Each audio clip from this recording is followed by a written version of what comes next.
কি চাইছো তুমি? বুঝতে পারছো না দিদার মনের অবস্থা? নাকি বুঝো না বোঝার ভান করছো? কি চাও?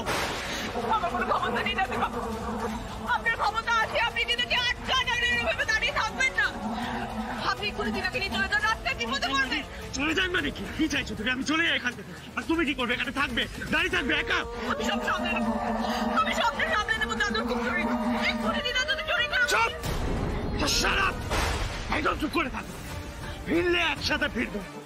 Shut up!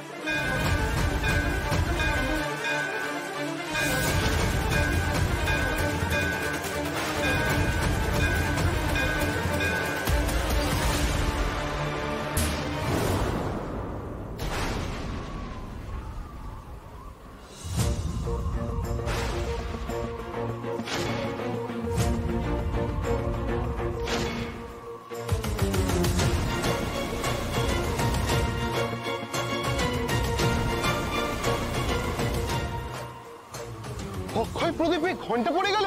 বড় পার্বতীর প্রদীপের শিখা নিভে গেল। এ কি অলক্ষণে কাণ্ড! এ প্রদীপের শিখা তো কোনোদিন নেবেনি, আজ কোন দিন দেখালে?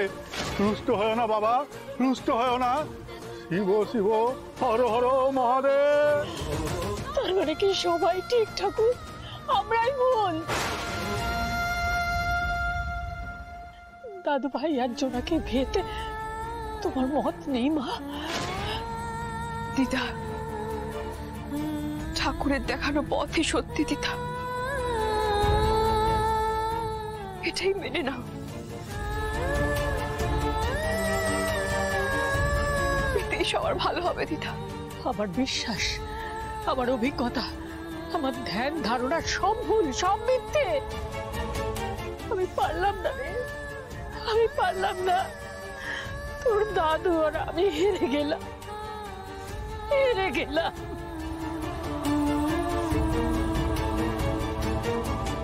কি মনোবাঞ্ছা নিয়ে এসেছিলে গো?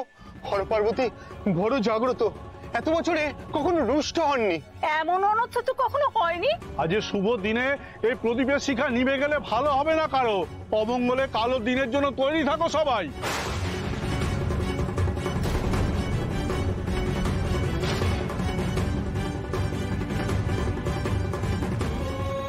এই সর্বনাশ আমি দেখেছি, আমি এর জন্য দায়ী ঠাকুর, আমি দায়ী। আমি দায়ী, একমাত্র আমি দায়ী, আর কেউ না, আর কেউ দায়ী নয়। আমি শুধু দায়ী।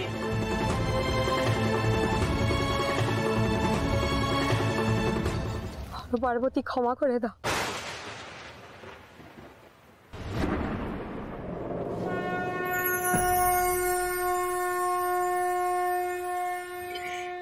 দেখো গো, তোমরা সবাই দেখো। তাহলে আপনিও চললেন নাতিবাবু? দিদার কি অবস্থা সেটা তো আপনি দেখলেন। ওনাদের যত আবদার, যত দাবি, সবই তো আপনার উপরে নাতিবাবু। দয়া করে দাদু দিদাকে ছেড়ে যাবেন না। শুধু আদালতের কেসটা জিতলেই হবে না নাতিবাবু, এই বাড়ির কেসটাও আপনাকে জিততে হবে। আর সেটা যদি না হয়, তাহলে মিত্তির বাড়ির শিকড়টা কে আঁকড়ে রাখবে?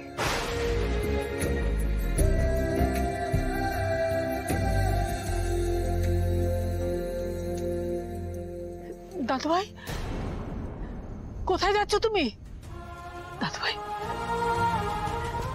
দাদু ভাই, দাদু ভাই, তুমি এত কি ভাবছো? এত আর ভেবো না। এই বিয়ে তোমার নিয়তি, এর থেকে তুমি কোথাও পালাতে পারবে না দাদু ভাই। তোমার বাবা মাকেও এই বিয়ে মেনে নিতে হবে।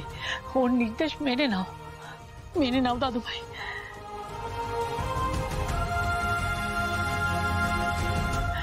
দাদু ভাই, এরপরেও তুমি চলে যাবে?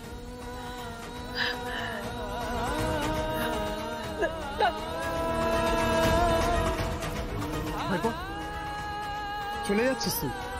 ধ্রুবী, তুই কি সত্যি সত্যি চলে যাচ্ছিস?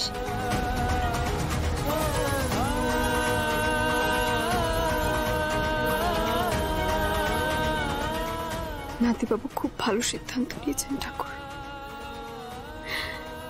তিনি যে বিয়েটা না করে চলে যাচ্ছেন, এতেই আমি খুশি। আমার মতো একটা বোঝাকে বয়ে বাড়িতে নিয়ে গিয়ে তিনি কেন তার বাবা মার চোখে খারাপ হবেন? ওনাকে ভালো রেখো ঠাকুর, ভালো রেখো।